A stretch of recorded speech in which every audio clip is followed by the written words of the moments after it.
Kipper and Roly by Mike Inkpen. Peg was writing the invitations to his birthday party. This was his present list. Number 1. A pet, like a rabbit or a guinea pig or something. Number 2. A little mouse or a gerbil. Number 3.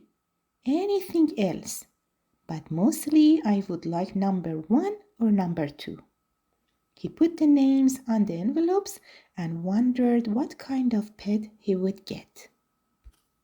When Kipper's invitation arrived, he read it and rushed off to the pet shop to choose a pet for Peg. The rabbit, too sleepy. The guinea pigs, too timid. The mouse, too shy. The stick insect, too much like a stick, boring. But the hamster was not sleepy, nor timid, nor shy, and it wasn't like a stick at all. It was perfect. One of these, please, said Kipper. At home, Kipper gave the hamster some sunflower seeds. It stuffed them into its cheeks. Are you always this hungry? Said Kipper. The hamster ran up Kipper's arm and sat on his shoulder, cleaning its whiskers. Then it ran down the other arm and rolled across the table. You can do a roly-poly, said Kipper. You're so clever. The hamster did it again. The morning of the party, Roly-Poly woke Kipper up by nibbling on his ear. I wish I didn't have to give you toothpick today, said Kipper. At breakfast, Kipper began to think that maybe he would keep Roly and buy a rabbit for Pig instead. No, he'd like you better, sighed Kipper. Come on, let's wrap up your cage. Kipper got out some scissors and some sticky tape and unrolled a roll of wrapping paper. Roly ran into the cardboard tube and popped out at the other end, making Kipper giggle. Then he slid all the way down the tube and rolled across the floor, making Kipper giggle again. It gave Kipper an idea, a big idea. This was Kipper's big idea. It took him ages, but it worked perfectly. You're the best birthday present ever, said Kipper, as Roly dropped into his paws. It was then that he remembered Pig's party. Kipper rushed off to Pig's house. Halfway there he met Jake and Tiger coming the other way. Where were you? Said Tiger. The party's over. But Kipper wasn't listening. He was thinking about Roly-Poly. I can't stop, he said.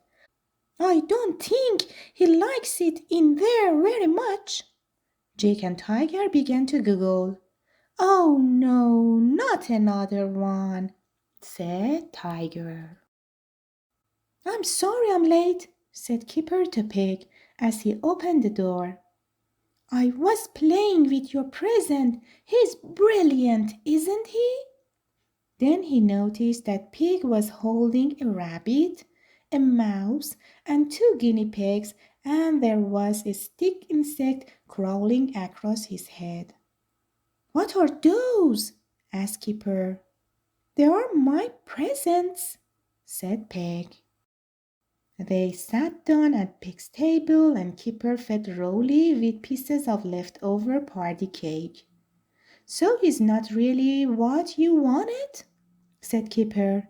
He's exactly what I wanted, said Pig, before I had all these. He pointed at his other pets. But it's my own fault. I should have thought of something else to put on my present list. Kipper took a big bite of cake for himself. He's very nice though, isn't he? Said Kipper. His name is Roly-Poly because he can do roly-polies. He's really good at them and he's always hungry. He keeps his food in his cheeks. Look. Pig looked at Roly's little fat face. It was his turn to have an idea. Kipper, said Pig, would you do me a favor? Would you look after him for me? Kipper was so surprised he almost choked on his cake. What?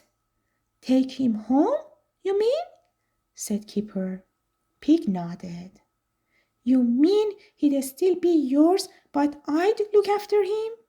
Pig nodded again. Oh, yes, said Kipper. He said it so loudly that all of Pig's pets jumped off the table and hid underneath. Kipper picked up Roly-Poly, sat him back down and fed him another piece of cake. Roly-Poly stopped eating for a second, hiccuped, and started eating again. The end.